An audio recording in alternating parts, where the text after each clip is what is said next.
저희 오늘 하나님께서 허락하시는 말씀은 마가복음 15장 21절 말씀인데요. 한 절입니다. 저하고 여러분하고 한 목소리로 같이 읽기를 원합니다. 시작. 어떤 사람이 시골에서 오는 길에 그곳을 지나고 있었습니다. 그는 알렉산더와 루포의 아버지인 구레네 사람 시몬이었습니다. 그들은 시몬에게 예수께서 지고 있던 십자가를 강제로 지고 가게 했습니다. 아멘. 저희 가슴에 손을 얹고 잠깐 한번 선포하고 말씀 듣기를 원합니다. 하나님의 말씀을 들을 것입니다. 하나님의 말씀에 능력이 있습니다. 그 말씀이 날 변화시킬 것입니다. 그 말씀이 날 새롭게 할 것입니다. 아멘. 유명한 신학자 중에 한 명이지요. 복음주의 AI 토저라는 분이 십자가에 대한 이야기 중에 이런 이야기를 했습니다. 우리는 십자가에 대해 무언가를 해야만 하는데 둘 중에 하나만 할 수 있다. 거기서 도망가든가 아니면 거기서 죽든가. 십자가를 대하는 사람은 중간 태도가 없다는 거예요. 이 두 개의 태도 중에 한 가지를 해야만 한다라고 저희에게 이야기를 해주고 있습니다.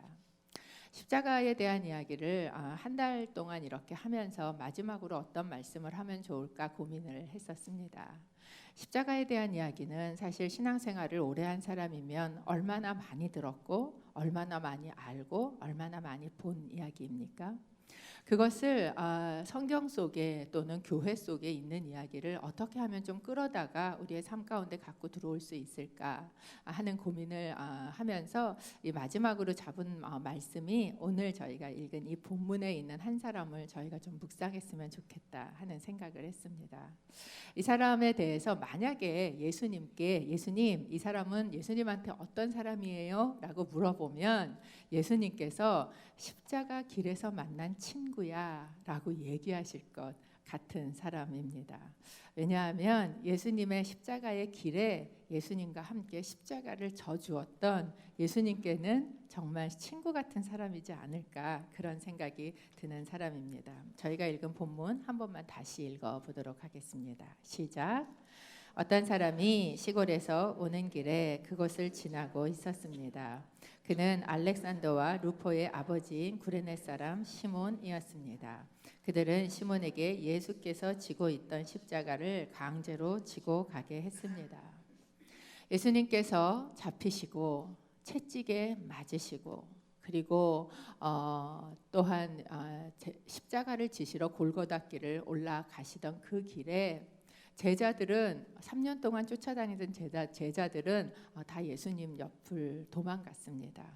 그리고 그 예루살렘 골목골목마다 우는 여자들이 따라오고 있던 그 십자가의 길목에서 만난 한 사람입니다. 이 사람에 대한 소개가 이렇게 되고 있어요. 첫 번째, 구레네 사람이다라고 이야기를 합니다.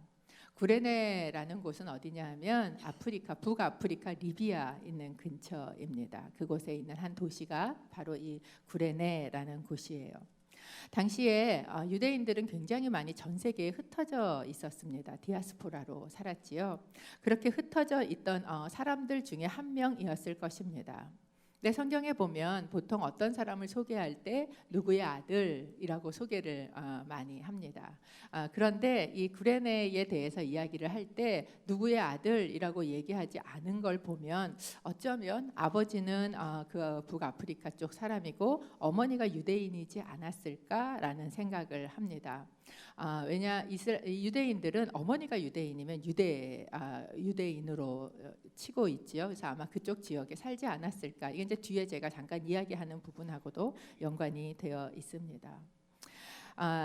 그런데 이 사람이 이 시몬이라는 사람이 사실 그 뒤에 사도행전의 이름이 다시 등장을 하고 있어요.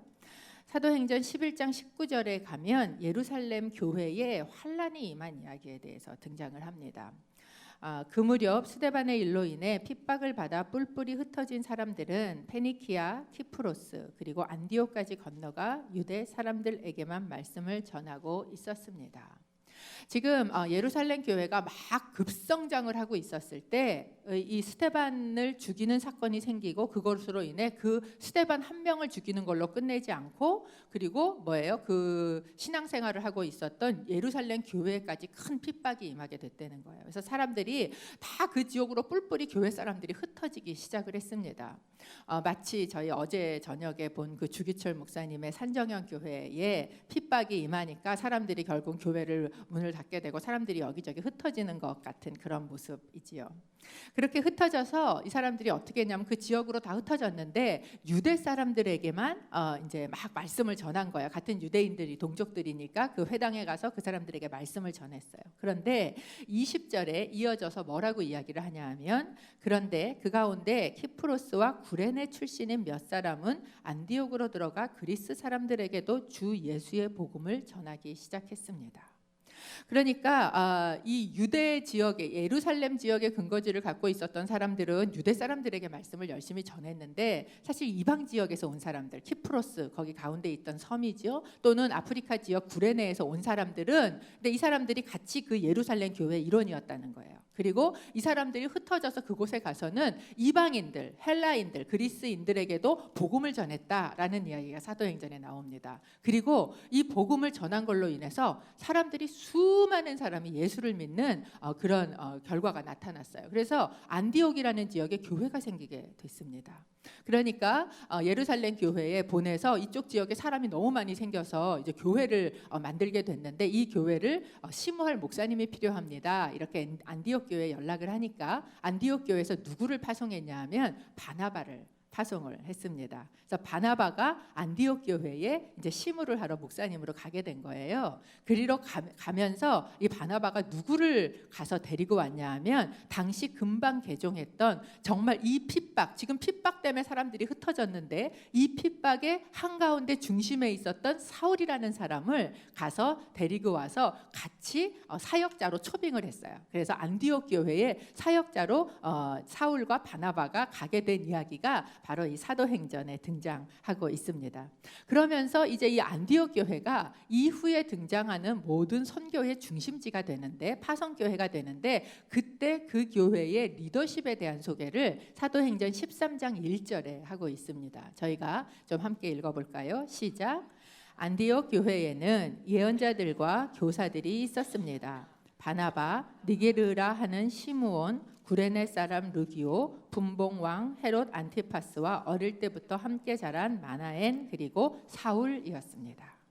이 안디옥 교회가 생겨서 이제 안디옥 교회 리더십들에 대한 소개가 나오고 있는데 거기에 제일 처음 당연히 담임 목사님인 바나바가 나오겠지요. 그리고 바나바 다음으로 소개를 하고 있는 사람이 누구냐 하면 니게르라고 하는 시므온입니다. 이 니게르라는 단어는 검은색이라는 이 라틴어에서 나온 단어예요. 지금 이제 한국에서도 흔히 미국에서도 그 흑인을 일컫던 옛날에 일컫던 그 니그로라는 말이 여기에서 유래된 그 한 같은 단어입니다. 그러니까 이 사람은 어떤 사람이냐 하면 아프리카계 사람이라는 것을 알 수 있어요. 그리고 그 사람의 이름은 시므온이었습니다. 그래서 많은 학자들이 이 사람이 예수님의 십자가를 같이 지고 갔던 구레네 사람 시몬이 아니겠는가라고 생각을 합니다. 왜냐하면 그 옆에 또 같이 나오는 사람이 누구냐면 구레네 사람 루기오라는 사람이 등장을 하고 있어요. 아마도 이 구레네 사람 시몬이 혼혈이지 않았을까라고 생각을 하고 그리고 이 사람이 이제 이 예수님의 십자가를 지고 난 사건 그 사건을 경험하고 난 이후에 자기 고향 동족인 사람 구레네 사람 루기오와 같이 그 사람을 전도해서 그 사람과 함께 어디로 지금 가 있어요? 이 안디옥으로 흩어졌던 사람들 중에 있었고 거기에서 헬라인에게 전도를 하고 안디옥 교회를 세우고 그 교회 리더십으로 서 있었던 이 시몬이라는 사람이 바로 그때 그 사람이지 않을까라고 생각을 하는 거예요. 이 시몬에 대한 두 번째 마가의 소개가 뭐냐면 알렉산더와 루포의 아버지다라고 소개를 하고 있습니다. 우리가 성경을 보면 누구를 소개할 때 그 사람을 반드시 누구 밑으로 소개를 하냐면 누구의 아들이라고 소개를 합니다. 누구의 아들인 걸 더 자세하게 설명하려면 여러분 누구의 아들, 누구의 2대손, 누구의 3대손, 누구의 5대손 뭐 이렇게 설명하지 않습니까? 그러니까 이 성경에서는 이 족보가 굉장히 중요하고 이 가문 중심적이기 때문에 누구네 집안 사람이다라는 게 굉장히 중요해요. 그런데 성경 전체를 훑어봐도 누구의 아버지라는 말이 잘 나오지 않는데도 불구하고 이 시몬을 설명하는데 누구의 아버지라고 성경을 기록하고 있는 굉장히 독특한 설명 방식을 쓰고 있다는 거예요. 왜 마가가 이 시몬을 소개하면서 알렉산더와 루포의 아버지라고 소개를 했을까? 이런 거지요. 예를 들면 어떤 연예인이 있어요. 그래서 우리 교회에 누가 이제 이렇게 왔는데 이분 연예인 누구 아버지세요. 이렇게 설명하지 않습니까?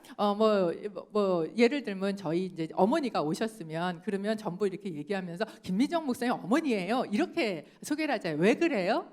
그 사람을 다 알고 있으니까 그렇게 소개를 하는 거지요. 지금 이 시몬 마가가 이 당시에 쓴 게 아니고 시간이 지나서 이제 마가가 이 성경을 기록하는 당시쯤에 마가복음을 기록하던 당시쯤에는 이 크리스찬이티 안에 이 교회 개신교 교회를 이루고 있었던 신앙 공동체 안에 누가 굉장히 유명하다는 걸 이야기해주고 있습니까?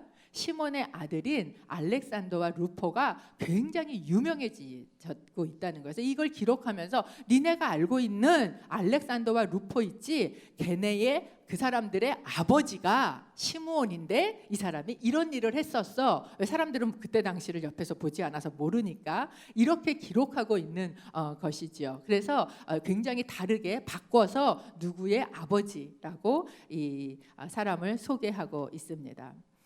그 증거는 사실 루포가 초대교회의 리더십으로 가지고 있었다라는 이야기가 로마서에 등장하고 있기 때문에 그래요. 로마서 16장 13절 저희가 좀 함께 읽어볼까요? 시작. 주 안에서 택하심을 받은 루포와 그의 어머니에게 안부를 전해 주십시오. 그의 어머니는 곧 내 어머니이기도 합니다.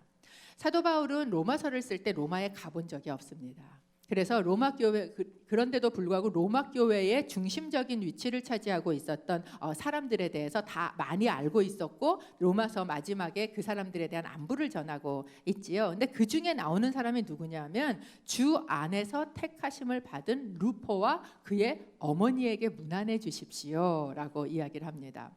이 루포라는 사람이 지금 이미 로마 교회의 어떤 사람이라는 거예요? 굉장히 리더격인 사람, 뭐 장로님이든 목사님이든 그런 위치에 있는 사람이다라는 걸 저희가 알 수 있어요. 뿐만 아니라 이 루포의 어머니는 어떤 사람이었는가? 사도 바울을 어머니같이 섬겨줬던 사람인 거예요. 그래서 사도 바울에게 루포의 어머니는 내 어머니와도 같은 그런 섬김을 받았고 그런 관계 안에 있었던 사람이다라는 것을 알 수 있습니다. 우연히 길을 가다가 그러다가 예수님의 십자가를 같이 지게 되었던 구레네 시몬. 그런데 사도 바울은 이 글에서 뭐라 그래요? 그것이 우연이 아니었다는 거예요. 주 안에서 택하심을 입은 일이었다라고 이야기를 하고 있습니다.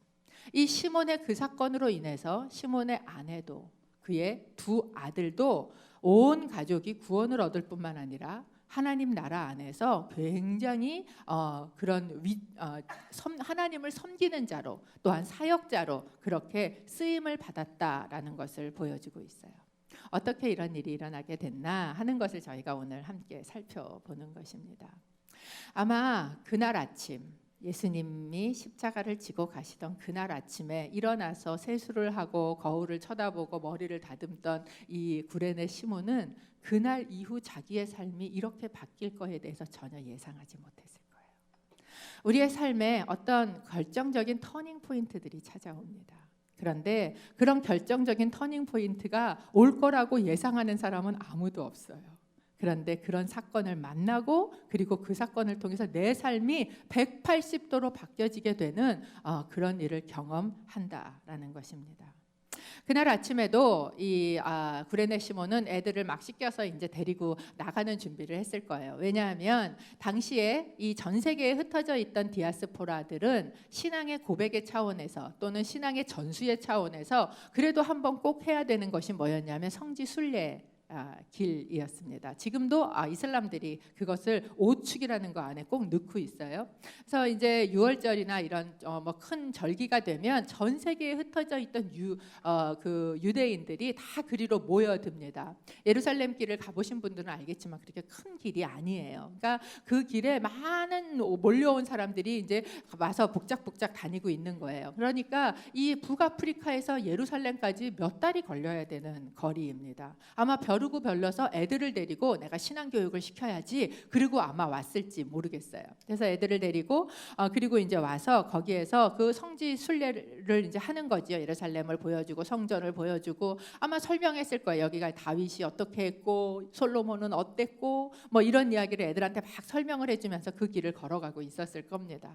그런데 갑자기 저쪽에서 시끄러운 소리가 나는 거예요. 한 무리의 사람들이 그 길을 올라오는데 막 웅성웅성 시끄럽고 막 뭔가 이렇게 그런 소리가 들리고 그러니까 무슨 일이지 하고 이렇게 쳐다보는데 그러면 애들은요 이 호기심에 반응하는 게 빨라요.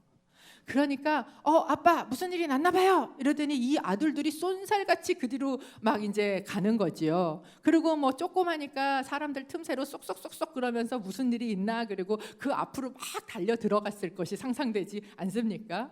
그러니까 사람은 많고 이러다 애들 놓칠 것 같으니까 아버지는 놀래서 쫓아가면서 야 알렉산더 루포 거기 기다려 막 이러면서 너네 이렇게 돌아다니면 안 돼 막 이러면서 쫓아갔겠지요. 그리고 사람들이 막 몰려서 서 있는 데를 애들은 앞으로 이미 무슨 일이 났나 쫓아 들어가서 보고 있고 이 아버지는 그 뒤에서 excuse me 이러면서 이제 애를 찾으러 막 앞으로 들어갔을 거예요.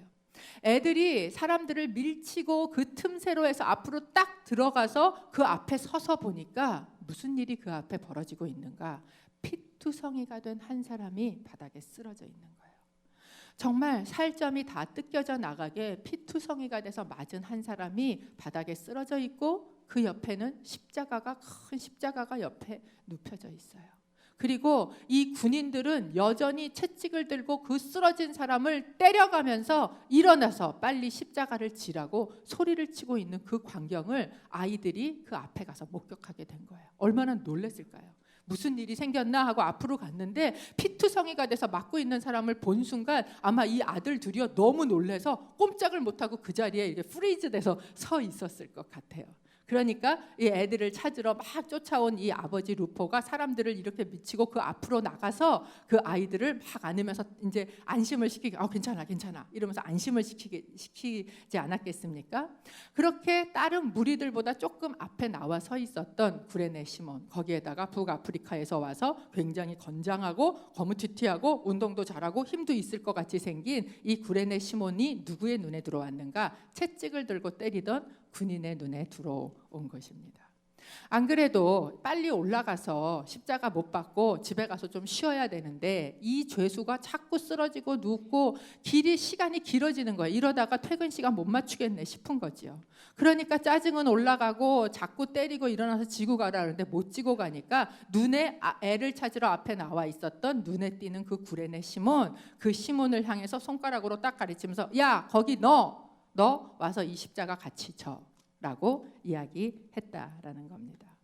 어쩌면 구레네 시몬은 몇 달이 걸려서 이 먼 땅에서 왔어요. 그러니까 이 십자가가 무엇 때문에 생긴 십자가인지 이 사람이 누구인지 왜 이런 사건이 벌어지고 있는지 알지 못했을 수도 있습니다.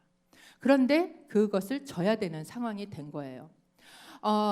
당시에 이 로마법상 로마 군인들이 통치하고 있었던 식민지 아닙니까? 그리고 통치하고 있었던 이들에게는 어떤 게 있었냐면 이 군인이 어떤 일을 수행을 할 때 민간인이라 할지라도 그렇게 이 거리 제한이 있지만 어느 시간 정도의 일을 시킬 수 있는 권한이 군인들에게 있었어요. 그러니까 이 구레네 시몬도 그런 법을 알고 또 로마의 그 강력함도 알고 군인들이 무섭기도 하고 그러니까 이게 뭐라고 싫다고는 그랬겠지만 여기 보면 억지로 지게 했다. 별로 누가 그게 좋겠어요. 지금 내가 왜 이런지도 애들 데리고 와서 이걸 나보고 지라 그러니까 이제 그것을 억지로 십자가를 지고 아마 애들 보고 야 아빠 잘 쳐다보고 너네 잊어버리지 않게 아빠 잘 따라와라고 이야기를 하고 이 십자가를 지고 걸어가게 되었다라는 거예요. 그때 그 아버지의 뒤를 따라가던 알렉산더와 루포, 그들 눈에 정말 그림처럼 생생하게 찍혀버린 그 아버지의 뒷모습이 있을 겁니다. 예수님의 십자가를 함께 지고 가는 아버지를 바라본 우리 어렸던 알렉산더와 루포가 봤던 아마 이런 모습이지 않을까라는 생각을 합니다. 여러분, 이 피투성이가 된 예수님과 함께 십자가를 함께 지고 가던 그 뒷모습, 그 화면에서 십자가 뒤에 그 시몬과 예수님의 팔이 이렇게 어깨동무를 하듯이 얽혀지는 걸 여러분 보셨습니까? 그리고 그 아버지의 목에, 머리에, 얼굴에, 뺨에 십자가에 있던 예수님의 그 피가 타고 흘러내려가는 것을 보고 자랐던 그런 이 아이들이 교회의 리더가 되는 건 어떻게 보면 너무나 당연한 일인 것 같습니다. 우리는 어느 날 구레네 시몬이 자기 앞에 쓰러져 계신 예수와 십자가를 만난 것처럼 그렇게 우리 앞에 고난을 만납니다. 한 번도 기대하지 않고 예상하지 않았던 그런 일들을 저희는 만나요.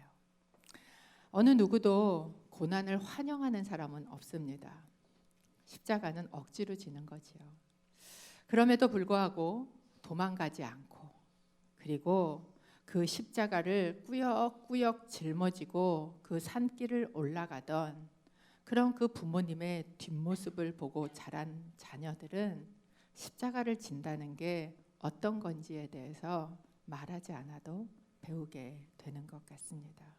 그렇기 때문에 여러분, 어쩌면 우리의 삶에 그 십자가를 예수님 때문에 꾸역꾸역 짊어지고 걸음을 옮겨가는 그것 자체가 우리의 삶에는 선교고 우리의 삶에는 사역이지 않나 싶어요. 여러분, 우리의 자녀들이 우리에게 보고 배우는 것이 무엇입니까? 우리의 삶에 우리 아버지, 우리 어머니의 삶을 보니까 억울해도 예수님 때문에, 또 힘들어도 예수님 때문에, 손해를 봐도 예수님 때문에, 부족해도 예수님 때문에 십자가를 지고 가는 모습을 보느냐 하는 것이죠.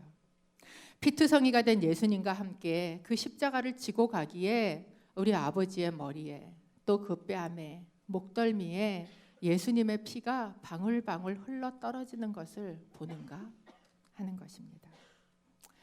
아니면 조금도 손해 안 보고 가는 데마다 싸우고, 그리고 내 것만 열심히 챙겨대는 그런 부모를 보고 자라는가 하는 것이에요. 이 루포라는 이름은 불다라는 뜻입니다. 모르겠어요. 이 이름이 원래 지어졌던 이름인지 아니면 예수님을 믿고 난 이후에 다시 불려졌던 이름인지는 알 수 없지만, 왠지 그 이름이 이 아이들이 보았던 피투성이가 돼서 십자가를 꾸역꾸역 짊어지고 가던 아버지와 함께 가던 그 예수님의 모습을 연상시키는 것 같은 그런 느낌이 듭니다. 성경을 읽으면서 우리가 참 재미있는 것 중에 하나는 이 시몬이라는 이름입니다. 여러분, 우리가 아는 시몬이 있지 않습니까? 여러분, 어떤 시몬을 아십니까? 시몬 베드로를 알고 있지요. 만약에 누군가에게 예수님이 십자가를 지시기 전에 예수님이 십자가를 지고 가신다면 그 길에서 예수님과 함께 십자가를 지고 갈 사람이 누구겠습니까? 라고 한 사람의 이름을 대라 그러면 아마 시몬 베드로라고 이야기했을 거예요. 모든 사람도 그렇게 생각했고 본인도 그렇게 생각했을 겁니다. 그래서 뭐라 그랬어요? 예수님이 죽으신다 그러니까 내가 목숨을 버릴지언정 주님을 떠나지 않겠습니다 라고 호언장담을 했던 사람이 베드로예요. 아마 본인 생각엔 이 십자가를 지고 어떤 길이라도 예수님을 따라 갈 수 있을 거라고 생각했을지 모릅니다. 그런데 막상 십자가가 다가오니까, 막상 그 십자가 앞에 서니까 베드로가 도망칠 수밖에 없었다라는 겁니다. 베드로의 마음에 이 십자가를 놓고 도망을 치고 그리고 내가 예수님하고 같이 짊어지고 가야 되는 그 길을 저 구레네 시몬이라는 사람이 똑같은 시몬인데 어나더 시몬이 저거를 짊어지고 가고 있었던 그 모습이 이 사람 안에는 얼마나 두고두고 베드로한테 상처로 남아 있었을까? 얼마나 아픔이었을까? 십자가라는 단어만 생각해도 내가 그것을 놓고 도망쳤던 거에 대한 그 기억이 베드로한테는 얼마나 아팠을까라고 생각이 듭니다. 그래서 그런지 베드로전서 2장 24절에 보면 예수님의 십자가 사건을 베드로가 기록을 하는데 이렇게 기록합니다. 그분이 친히 나무에 달려 자기 몸으로 우리의 죄를 짊어지셨으니 이는 우리가 죄에 대해 죽고 의에 대해 살게 하려는 것입니다. 그분이 채찍에 맞음으로 여러분이 나음을 얻었습니다. 베드로는 아주 멀리는 가지 않았을 거예요. 뭔가 저 뒤에 어디에선가 이걸 지켜보고 있었을 겁니다. 그러면서 이 십자가 저거 내가 같이 져야 되는 십자가인데 내가 같이 가야 되는 건데 나는 도망쳤구나. 그러면서 이 글을 기록할 때 이 베드로가요 감히 십자가라는 단어를 못 사용해요. 그리고 뭐라고 그걸 바꿉니까? 나무라는 단어로 바꾸고 있는 것을 보게 됩니다. 아마도 그렇기 때문에 베드로가 나중에 죽기까지 내가 십자가를 져야 돼라는 마음이 있었던 것 같아요. 그래서 그의 죽음은 결국 어떻게 죽습니까? 예수님처럼 나는 십자가에서 죽겠다. 그런데 내가 감히 예수님처럼 십자가에서 똑바로 못 죽고 나는 거꾸로 달려서 죽겠다라는 그 죽음을 당하게 되지 않았나 싶습니다. 이 베드로가 예수님의 십자가 사건을 이야기를 하고 나서 그 다음에 얘기를 할 때 이 이야기를 같이 합니다. 베드로전서 2장 19절 그리고 21절 저희가 좀 같이 읽어보겠습니다. 시작. 어떤 사람이 억울하게 고난을 당하고 하나님을 생각하며 슬픔을 참으면 이것은 은혜입니다. 21절 여러분은 이것을 위해 부르심을 받았습니다. 그리스도께서도 여러분을 위해 고난을 당하시고 여러분에게 본을 남겨주심으로 그분의 발자취를 따르게 하셨습니다. 십자가를 함께 지고 간다는 것, 십자가의 길에 예수님과 함께 그 어깨를 빌려드리고 그리고 피투성이가 된 예수님과 어깨 동무를 하고 그 골고다 길을 갈보리 산을 같이 올라간다는 것, 그것은 과연 어떤 것일까? 이 베드로가 십자가를 묵상하며 이야기한 것은 이것이었어요. 억울하게 고난을 당해도 하나님을 생각하고 참으면 이라고 이야기를 합니다. 이 본문은 종에 대해서 이야기하고 있는 거예요. 여러분 우리는 생각하지 않습니까? 내가 종이었지만 하나님 믿으면 나는 주인이 돼야 된다고 생각을 해요. 그런데 베드로는 종이었는데 예수를 믿고 여전히 종의 삶을 살고 있는 자들에게 여러분 그 시대의 종은 지금의 종하고 달라요. 얼마나 억울하고 얼마나 부당한 일들을 당하겠어요.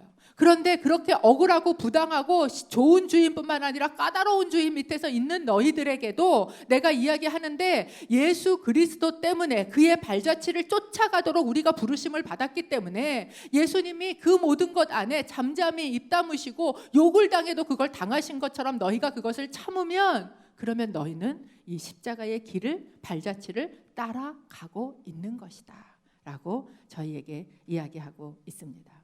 그것뿐이 아니라 그 다음에 너희가 이 고난에 대해서 가져야 되는 태도는 무엇인가? 베드로전서 4장 13절 저희가 좀 함께 읽어보겠습니다. 시작. 오히려 여러분이 그리스도의 고난에 참여하게 된 것을 기뻐하십시오. 이는 그분의 영광이 나타날 때 여러분이 크게 기뻐하고 즐거워하게 하려는 것입니다. 오히려 여러분은 그리스도의 고난에 참여하게 된 것을 기뻐하십시오.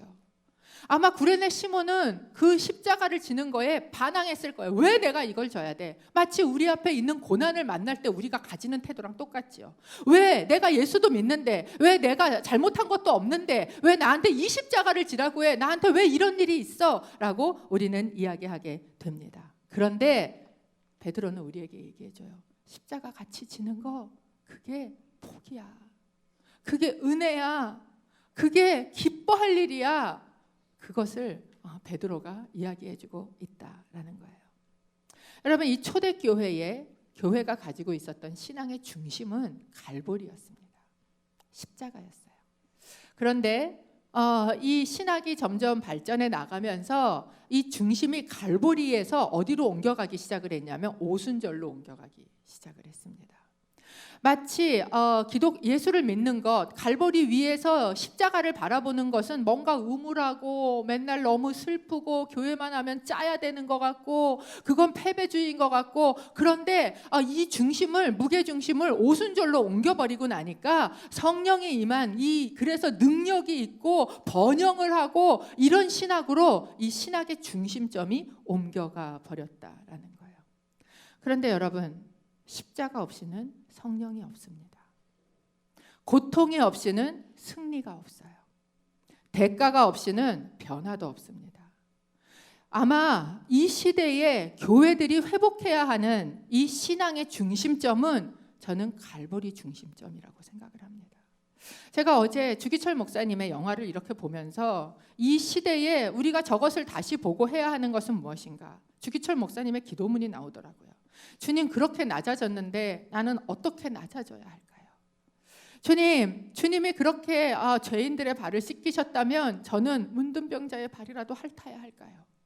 이 시대에 우리가 회복해야 하는 낮아짐과 그리고 그 십자가와 갈보리의 중심성은 우리에게 지금 필요한 것이지요.